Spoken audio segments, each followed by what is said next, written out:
Nandikotkur municipal కార్యాలయంలో వీరంగా సృష్టించాడు ఓ real estate వ్యాపారి. తన వెంచర్ కూల్చివేతపై మండిపడ్డాడు.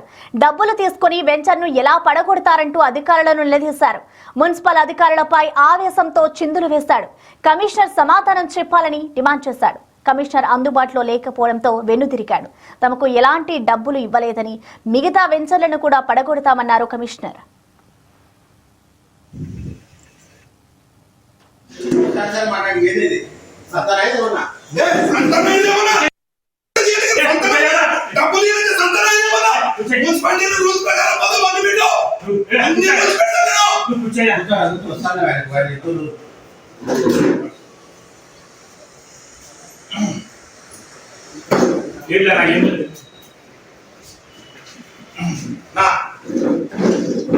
రాష్ట్రం మొత్తం రాసుకో.